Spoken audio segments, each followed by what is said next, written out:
Alright guys, Woodshed Wednesday back again, and today we're talking about one guy that you should really pay a lot of attention to. This may hit them when they mature a little bit as a player. I know this is how it worked for me, but we're going to talk about Mr. Jimmie Vaughan. When I first started playing guitar, I was instantly hooked to the SRV, Jimi Hendrix, even some of the newer guys like Chris Duarte and Johnny Lang. A lot of those, Doyle Bramhall, a lot of those guys really influenced me.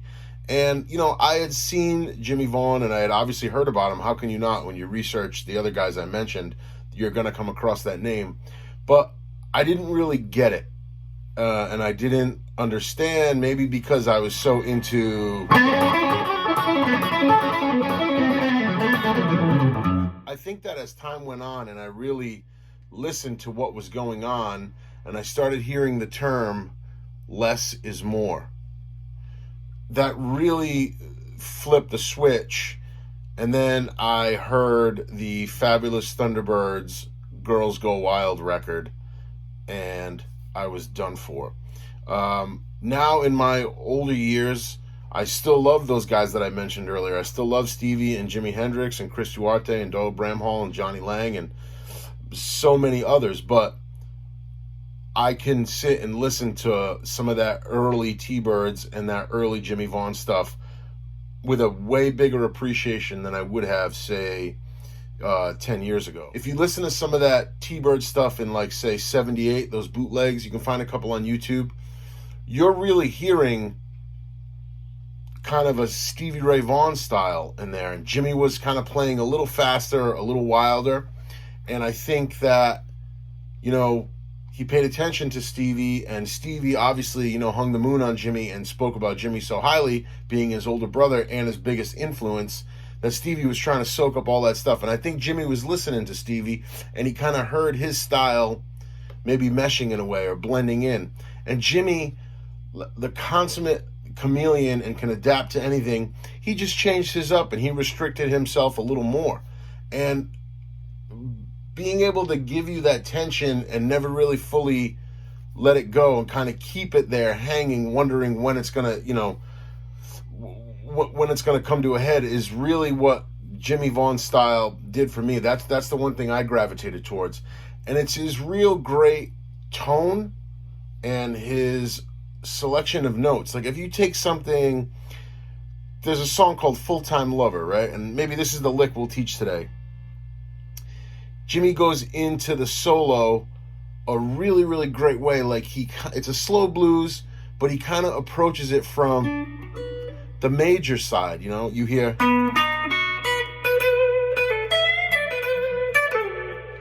that to me right there. Once I could almost follow that in my brain and hear.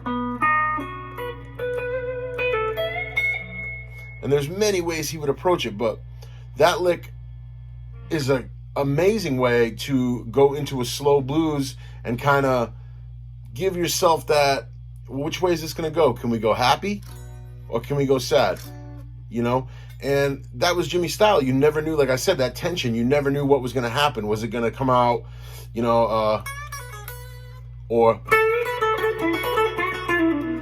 so you never really knew. And I want to talk about that lick and a couple other things, but really, guys, if you take anything from this video, at the end of it, go listen to some early T-Birds, listen to some Jimmie Vaughan, and understand how this guy influenced so many people. And I mean, look, if Muddy Waters trusted him to be his backing guitar player at the Antone shows, I mean, think about that, right? You have all those greats up there on stage, and the T-Birds are backing them up, and they were friendly with those guys, and they trusted those guys because they knew where to get in, where they fit in. They didn't overplay. They didn't play too hard. It was just right. All right, so I'm still tuned to E flat. If you were in standard tuning, just play this in B. But we're gonna play in C. So if you look at your major chord, right, we're gonna take kind of the top part of the major chord. So you have D string on the 10th fret, you have G string on the 9th fret, B and E on the 8th. And just walk that down and pick all of those out.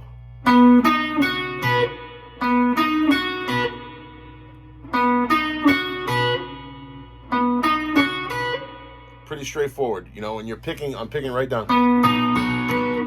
Maybe that one can go up or down. Yeah, go up on the high E string. So pick up on the high E string, but the rest are going to be picked down. And you're going to slide into the octave. So like I said, we're in C. So we're going to slide into the octave on the B string, which would be on the 13th fret.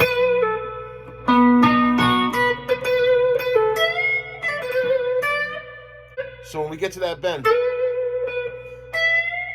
we're going to choke that up. We're bending the high E on the 13 up.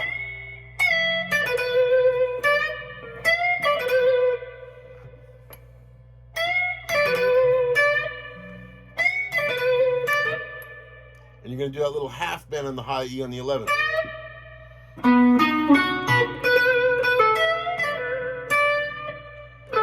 You can even bring it back, finish off the Albert King scale.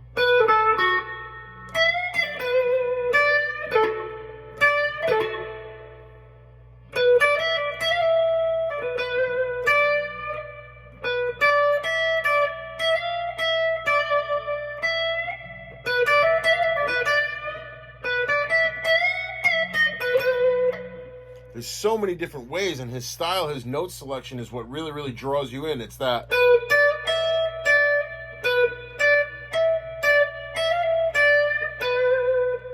So let's take that lick as well, right? Not your average Albert King lick. So again, we're in C. You slid up into the octave. So 13th fret on the B. The 11th fret on the high E, then 13th fret on the high E, and you're going to slide over to the 14 and back to the 13, bend the 11th fret up on the high E, and back to your octave.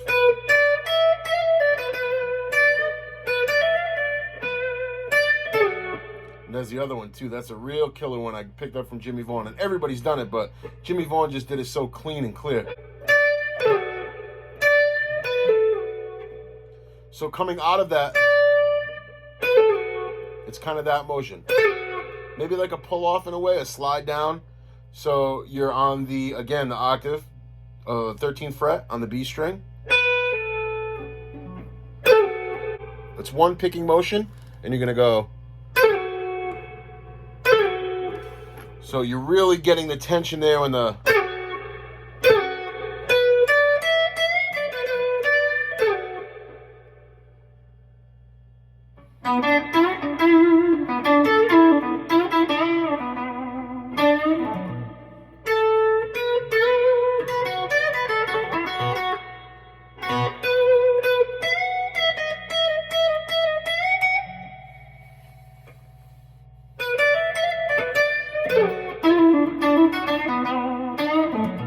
Those are just a couple of licks. I mean, you know, Jimmie Vaughan's the master of his style, and nobody can duplicate him, just like everybody else we've talked about on this channel so far.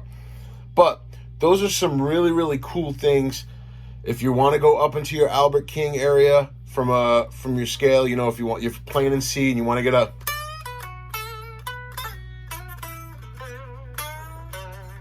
you found a way to get yourself back really fast.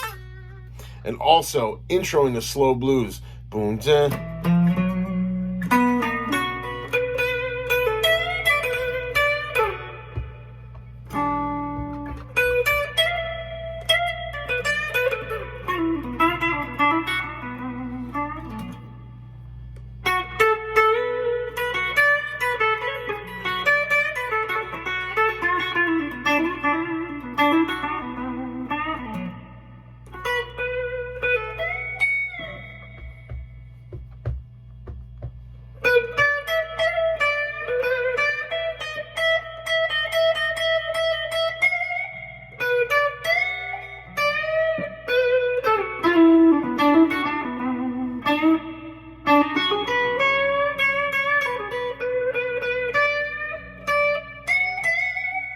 So, you know, if you don't even take anything away from this lesson today, that's fine.